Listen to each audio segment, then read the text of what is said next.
અમદાવાદમાં પણ મોડી રાત્રે વરસાદી માહોલ જોવા મળ્યો હતો। અમદાવાદમાં પણ મોડી રાત્રે ધોધમાર વરસાદ ખાબક્યો। વહેલી સવારે પણ વરસાદી ઝાપટું આવ્યું। વરસાદને પગલે ગરમીથી લોકોને રાહત મળી છે।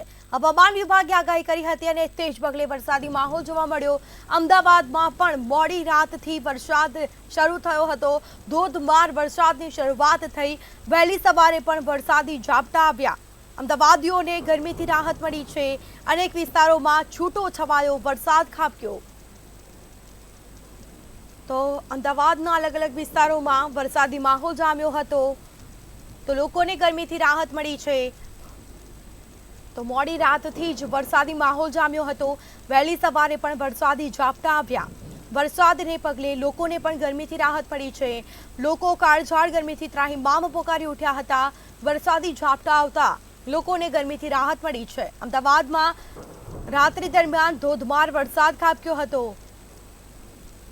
તો વધુ વિગતો સાથે સંવાદદાતા અનિતા પરમાર આપણી સાથે લાઈવ જોડાઈ ગયા છે। જી, હવામાન વિભાગે આગાહી કરી છે અને તે જ પગલે અમદાવાદમાં મોડી રાતથી ધોધમાર વરસાદ શરૂ થયો અને સવારે પણ વરસાદી ઝાપટા આવ્યા હતા। શું માહિતી?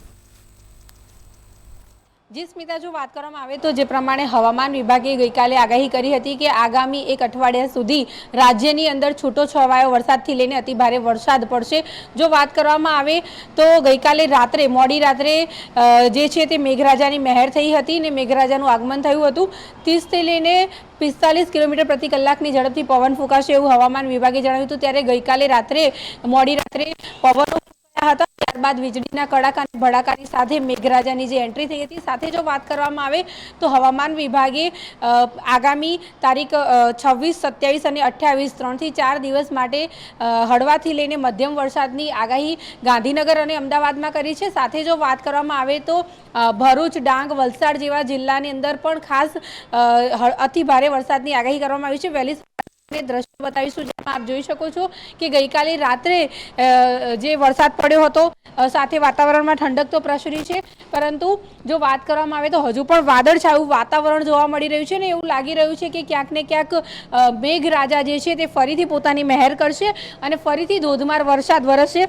દક્ષિણ ગુજરાતમાં 2 દિવસ માછીમારોને દરિયો ના ખેડવા માટે પણ અત્યારે હાલ હવામાન વિભાગે સૂચના આપી છે। સાથે જો વાત કરવામાં આવે તો 25 જૂન એટલે કે આજની આપણે વાત કરીએ, નર્મદા, ડાંગ, વલસાડ, તાપી, દમણ, દાદરા નગર હવેલી અને જૂનાગઢમાં આજે અતિ ભારે વરસાદની આગાહી કરવામાં આવી છે। સાથે ગીર સોમનાથની વાત કરીએ તો ગીર સોમનાથમાં પણ ભારે વરસાદની આગાહી કરવામાં આવી છે। આ સાથે જો વાત કરવામાં આવે તો છોટા ઉદેપુર, અમરેલી, ભાવનગર, તાપી, નર્મદા, દાદરા હવેલી આ બધી જગ્યા માટે થઈને આજે, કાલે અને પરમ દિવસે એટલે કે 3 દિવસ માટે થઈને ખાસ આગાહી કરવામાં આવી છે। જે પ્રમાણે હવામાન વિભાગે જણાવ્યું છે કે આગામી 7 દિવસ સુધી રાજ્યની અંદર હળવાથી લઈને ભારે વરસાદની આગાહી છે।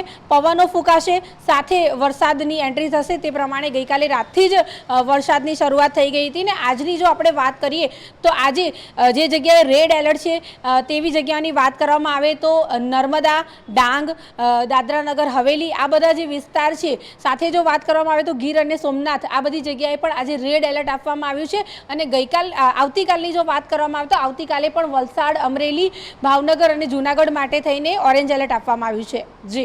જી અનિતા, કોઈ સિસ્ટમ સક્રિય થઈ છે તેના કારણે હવામાન વિભાગે ભારેથી અતિ ભારે વરસાદની આગાહી કરી છે કે કેમ? જી સ્મિતા, જો વાત કરવામાં આવે તો જે પ્રમાણે હવામાન વિભાગે જણાવ્યું છે કે આગામી 3 થી 4 દિવસ અઠવાડિયાની આપણે આખી વાત કરીએ તો અત્યારે હાલ જો આજની 25 તારીખથી લઈને 28 તારીખ સુધીમાં જે સૌરાષ્ટ્ર પંથક છે ત્યાં ગાડી ભારે વરસાદની આગાહી કરવામાં આવી છે। જેમાં મેં આજે વાત કરી કે સૌથી પહેલાં વાત કરીએ તો સુરત, ભરૂચ જે છે, વલસાડ જે છે, અમરેલી છે, ડાંગ આ બધી જગ્યાએ આજ માટે આગાહી છે।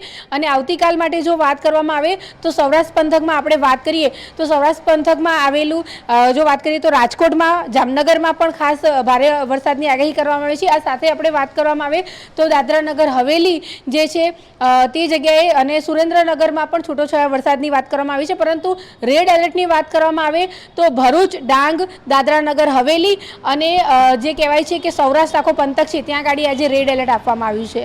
જી બિલકુલ, જી તમામ જાણકારી આપવા બદલ આપનો આભાર। તો વહેલી સવારથી જ અમદાવાદમાં પણ વરસાદી ઝાપટા આવ્યા। રાત્રિ દરમિયાન ધોધમાર વરસાદ થયો છે। લોકોને ગરમીથી રાહત મળી છે। ગાજવીજ સાથે વરસાદની શરૂઆત થઈ છે। વહેલી સવારથી જ વાદળછાયું વાતાવરણ જોવા મળ્યું છે, એટલે કે આજે પણ વરસાદ થાય તેવી શક્યતા પણ વ્યક્ત કરવામાં આવી છે। હવામાન વિભાગ દ્વારા આગાહી વ્યક્ત કરવામાં આવી છે। વહેલી સવારથી જ વરસાદી ઝાપટા આવ્યા, લોકોને ગરમીથી રાહત મળી છે। અમદાવાદવાસીઓ કાળઝાળ ગરમીથી કહી શકાય કે ત્રાહિમામ પોકારી ઉઠ્યા હતા। વરસાદ પડતા લોકોને ગરમીથી રાહત મળી છે।